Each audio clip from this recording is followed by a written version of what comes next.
সুপ্রিয় দর্শক মণ্ডলী, আসসালামু আলাইকুম রহমতুল্লাহি বারকাতুহু। তেঁতুলিয়া কাজী টিভির পক্ষ থেকে আপনাদের সবাইকে ধন্যবাদ ও অভিনন্দন জানিয়ে আজকেও গুরুত্বপূর্ণ দুটি প্রশ্ন নিয়ে আপনাদের মাঝে উপস্থিত হয়েছি, যে প্রশ্নগুলি আমাদের মুসলিম সমাজের সর্বস্তরের মানুষের জেনে রাখা একান্তভাবেই প্রয়োজন। আজকের প্রথম প্রশ্নটি হলো, আল্লাহ তাআলার আকার আছে নাকি নিরাকার?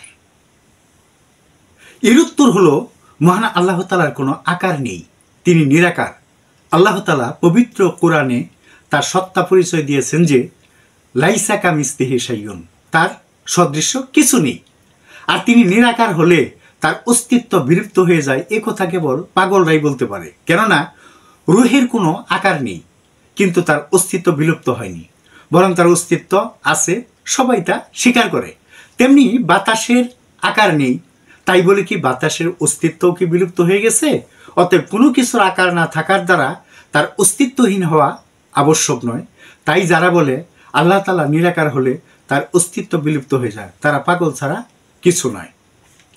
2 নং প্রশ্ন হলো, গান বাদ্যকে হালাল মনে করলে কোনো ক্ষতি হবে কি? এর উত্তর হলো, বয়াতি গান, নাচ, বাদ্য হারাম। যদি কোনো মুসলমান ব্যক্তি এগুলোকে হালাল মনে করে তাহলে সে কাফের হয়ে যাবে।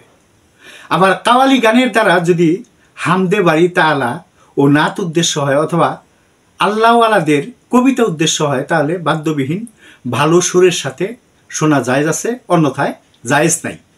এরূপ কথার প্রমাণ সূরা লোকমানের 6 নং আয়াতে, রুহুল মানি গ্রন্থের 11 নং খণ্ডে, দুররে মুক্তার ও স্বামী গ্রন্থের প্রথম খণ্ডগুলিতে উল্লেখ রয়েছে। প্রিয় দর্শক মণ্ডলী, আজ এ পর্যন্তই। আপনারা ভালো থাকুন, সুস্থ থাকুন। আপনাদের সকলের মঙ্গল উন্নতি কামনা করে আজকের প্রশ্নোত্তর অনুষ্ঠান এখানেই শেষ করছি। আসসালামু আলাইকুম ওয়া রাহমাতুল্লাহি ওয়া বারাকাতুহু।